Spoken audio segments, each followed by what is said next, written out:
Hi hi hi hi friends, இன்றைக்கி நம்ம வந்து எங்கே வந்திருக்கோம் அப்படின்னம்னா ஏழுமுகம் காளிக்கு அம்மன் கோவிலுக்கு தான் வந்திருக்கோம்.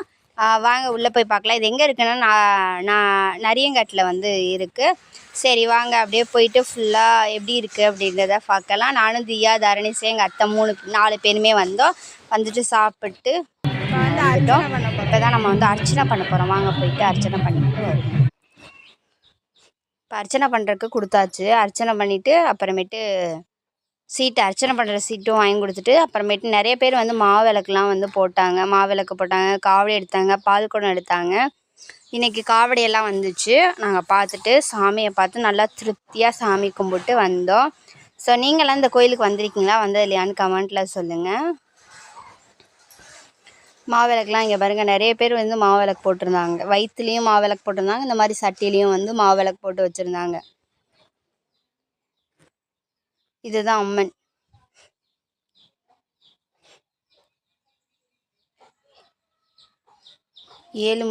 ஏழுமுகம் காளி அம்மன். இதுவும் நாங்கள் வந்து நிறைய பேர் சாமியெல்லாம் கும்பிட்டு அர்ச்சனை சீட்டு வந்துருச்சு. அதுக்குள்ளேயும் ஒருத்தவங்களுக்கு சாமி வேறு வந்துருச்சு. கத்த ஆரம்பிச்சிட்டாங்க. அப்புறம் நாங்கள் எப்படியோ அர்ச்சனையெல்லாம் பண்ணிவிட்டு வந்துட்டோம். அர்ச்சனை பண்ணிவிட்டு சாமி கும்பிட்டு அதுக்கப்புறம் தியா தனுசுக்கு ஏதாவது வாங்கி கொடுத்துட்டு அதோட நாங்கள் வந்து திருப்தியாக அங்கே பார்த்தீங்களா எப்படி சாமி தெரியுறாங்கன்னு அவ்வளோ அழகாக சாமி பார்த்து கும்பிட்டு. ஓகே ஃப்ரெண்ட்ஸ், நம்ம வந்து சூப்பராக வந்து உள்ளே போய் கோயிலில் போய் உள்ளே அர்ச்சனை பண்ணிவிட்டு சாமி சீட்டெல்லாம் இது பண்ணிவிட்டு அர்ச்சனை பண்ணிவிட்டு வெளியே வந்தாச்சு. சரி வாங்க இப்போ போயிட்டு நம்ம சாப்பிட போகிறோம். இப்போ நாங்கள் வந்து சாப்பிடுவோம் அப்படின்னு அன்னதானம் சாப்பிட்லான்னு வந்துருக்கோம்.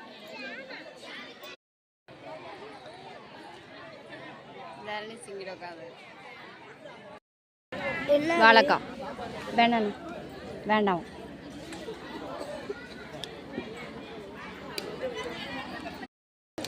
கொஞ்சமாக சொல்லிடுறேன், கொஞ்சமாக வைங்க பாப்பாவுக்கு. சொல்லிட்டேன் கொஞ்சமாக கொஞ்சமாக. இதுதான் 8 முக காளிங்க பாருங்கள்.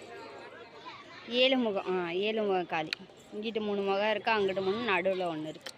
சூடத்தை வச்சுட்டு வா. அதான் இதுதான் 7 முகம் அம்மன் காளி.